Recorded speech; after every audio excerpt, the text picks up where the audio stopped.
to the next leader of the Liberal Party and Prime Minister of Canada, Mr. Mark Carney.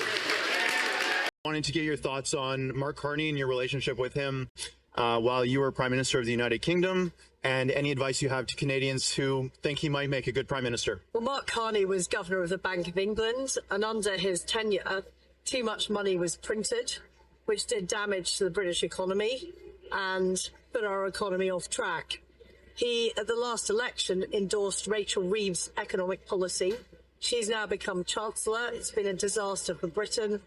The country is heading for bankruptcy. Thank you.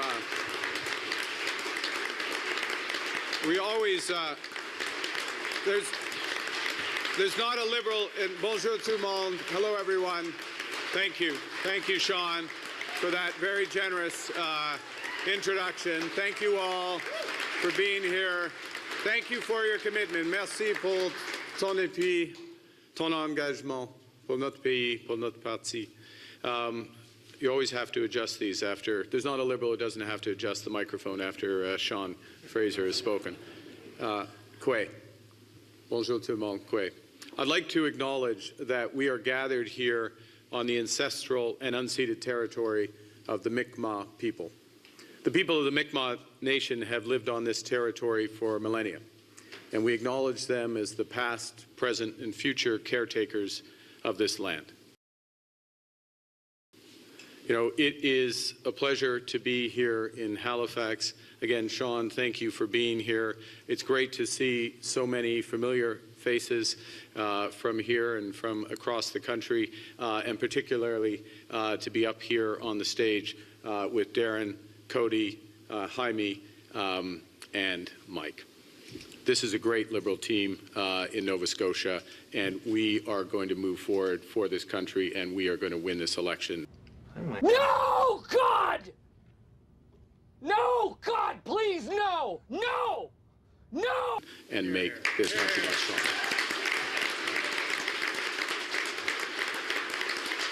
And one of the reasons why we have to win this election, I'm going to start by saying a few words about what's happening with our neighbors down south. President Trump's tariffs on Canada could be imposed as early as tomorrow. And I've been in regular contact with our ministers who are down there, meeting with their counterparts, including Foreign Affairs Minister Joly, Finance Minister LeBlanc, Minister McGuinty. I just want to be absolutely clear that I and my fellow Liberals stand foursquare behind their efforts. President Trump thinks Canada will cave in. We will never, ever bow down to a bully. Was it me? Was it you? No. You sure? If it was me, I'd admit it, buddy. Was it you or not?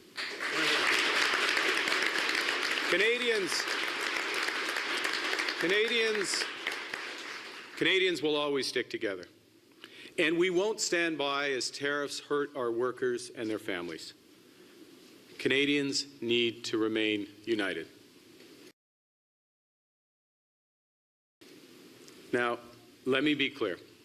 This situation, unfortunately, could not be more serious. And at times like these, we need serious leadership and a serious plan. I'm ready to stand up for Canada. Who's with me? Now, well, President Trump and some Americans may be turning back the clock on climate action. As Sean Fraser just indicated, we're picking up the pace. We're here today to address, in effect, three major issues that are wrapped into one big one. First, how to help hardworking families to finally get ahead.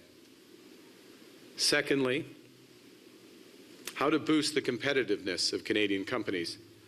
And thirdly, how to build the strongest economy in the G7. All of these issues, each of these issues, is affected by how we as Canadians play our part in addressing climate change. Now, before I go into our plan, I want to say a few words about myself. I'm not a politician. I'm becoming a politician, but I'm not a politician. And so slogans, slander, and sound bites don't come easily to me.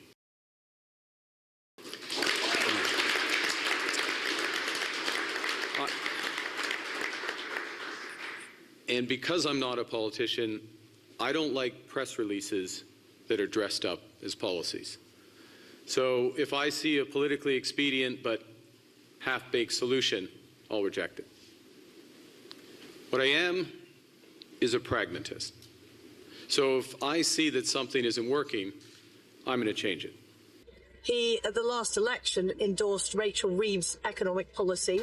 She's now become Chancellor. It's been a disaster for Britain. The country is heading for bankruptcy.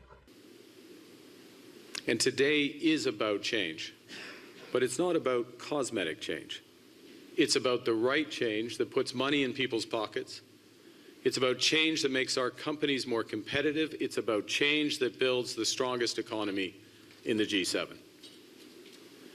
Now, when Pierre Poilievre says we have to choose between fighting climate change and growing our economy, he's lying to us. Canadians have had more than enough of such division and confusion. With Canada now under attack, it is time to come together. And since Canada's current climate policy has become too divisive, it's time for a new, more effective climate plan that everyone can get behind. It's a plan that makes our economy more competitive, it grows good jobs today, and it will grow better ones in the future.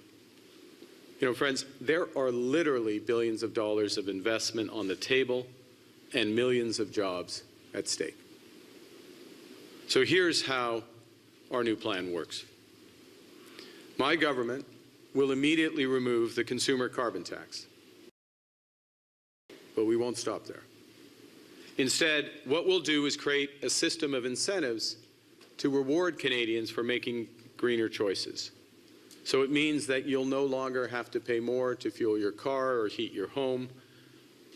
But when you choose an energy-efficient appliance or an electric car or home insulation, you will be rewarded, and we will get the big polluters to pay for it. Let me be clear.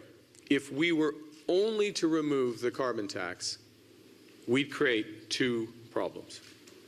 First, Canada's emissions would not decrease as rapidly as before.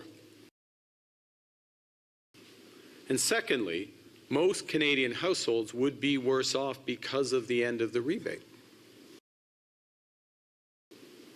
Pierre Poilievre, with his simplistic and misleading axe the tax, doesn't care about either problem. Now, that's possible because he doesn't really believe in climate change. Or it's possible he thinks that Canada, for the first time in our history, should be a free rider on a massive global problem, leaving for other countries to solve. It's certainly clear that he doesn't really understand how important that money in the rebate is to hardworking families across the country. But we get it. We care. And that's why our plan will directly solve both problems by both implementing new climate policies that are at least as effective in lowering emissions and by bringing forward new economic measures that will make Canadian families better off. So how does it work? First, as I mentioned, to help Canadians invest in greener policies, we'll have the big polluters pay for climate incentives by developing and integrating a new consumer carbon credit market into the industrial pricing system. That way we ensure that taxpayers aren't on the hook for consumer climate incentives, while we still provide price certainty for households when they make climate-smart choices. The second thing we'll do is, with a new Made in Canada competitiveness strategy, my government will improve and tighten the output-based pricing system for large companies. We'll extend it to 2035, and we will speed up approvals of clean energy projects. Everybody knows just how important that last bit of that phrase is, because we got to get moving. Third thing we're going to do is to ensure that there's fair competition for our companies and that we penalize high polluting foreign imports. So we're going to develop a carbon border adjustment mechanism. What that does is promote jobs here at home. It prevents carbon leakage abroad, and it aligns Canada with our allies who are still engaged in the fight against climate change. No, God! No, God, please, no! No! No! No! The fourth thing we will do is to build Canada's competitiveness. And we'll do so by boosting investments where they're needed the most.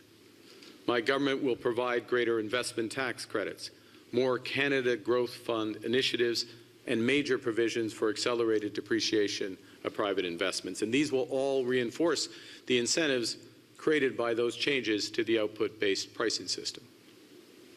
What's the bottom line? Canada can become a clean energy superpower and make the most of our existing oil and gas resources during the transition.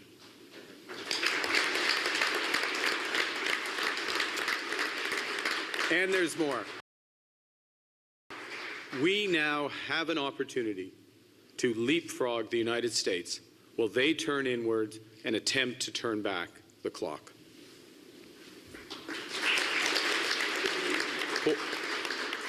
I am so proud of you. Your parents must be so proud of you. And lastly, to finance these good Canadian jobs and great economic growth, our government will move quickly to finalize and implement the Made in Canada Sustainable Investment Guidelines. We'll implement a taxonomy for every priority sector and mandate broad coverage of climate risk disclosure. This is the key point, and I want to be absolutely clear.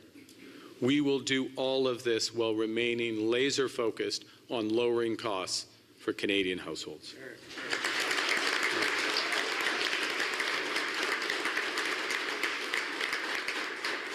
So we will be making big economic changes to ensure those households are immediately better off, and I very much look forward to sharing those plans with you in the days to come. Now, let me finish. Eventually, the fever that has gripped our neighbor to the south, eventually that will pass. But while that fever rages, we will remain, as Canadians, we will remain resolute and we will remain true to our values. And those values include solidarity with one another and sustainability for our children and grandchildren's futures.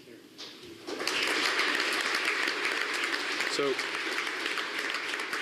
that's why the measures I'm announcing today will reduce emissions faster than before. They'll help create Canadian jobs. They'll build the competitiveness of our major companies and begin to realize Canada's immense potential to be a global leader in a clean economy. By working together, we will build that strongest economy in the G7, regardless of what happens south of the border.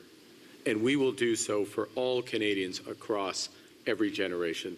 Wanting to get your thoughts on Mark Carney and your relationship with him while you were Prime Minister of the United Kingdom, and any advice you have to Canadians who think he might make a good Prime Minister. Well, Mark Carney was Governor of the Bank of England, and under his tenure, too much money was printed, which did damage to the British economy and put our economy off track.